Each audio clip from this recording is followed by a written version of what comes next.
Friends, അത് മാറണമെങ്കിൽ 3 കാര്യങ്ങൾ സോൾവ് ചെയ്യേണ്ടതായിട്ടുണ്ട്.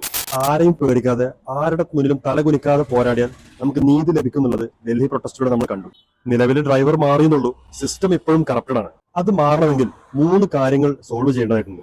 അതിലൊന്നാമത്തത് ഇന്ത്യക്ക് ആവശ്യമായിട്ടുള്ള ഡോക്ടർമാരെ പ്രൊഡ്യൂസ് ചെയ്യുക എന്നുള്ളതാണ്. അതിന് എക്സാംസ് ട്രാൻസ്പെറന്റ് ആക്കണം, സീറ്റുകൾ കൂടുതൽ ലഭ്യമാക്കണം.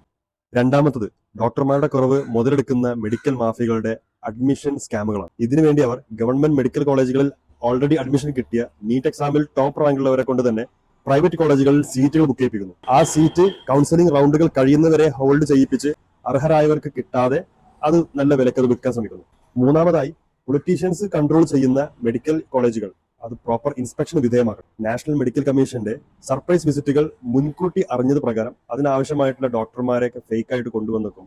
കാലിയായിട്ടുള്ള ബെഡുകൾ ഫേക്ക് ആയിട്ടുള്ള പേഷ്യൻസിനെ കൊണ്ട് നടക്കുക. ഇതെല്ലാം നിർത്തലാക്കണം. ഇതെല്ലാം ചെയ്താലേ ഇപ്പോ നടത്തിക്കൊണ്ടിരുന്ന വാർ നമ്മൾ ജയിച്ചു എന്ന് പറയാൻ പറ്റും. ഇല്ലെങ്കിൽ ഇനി വരുന്നത് എത്ര നല്ല ആളായിട്ടും കാര്യമില്ല.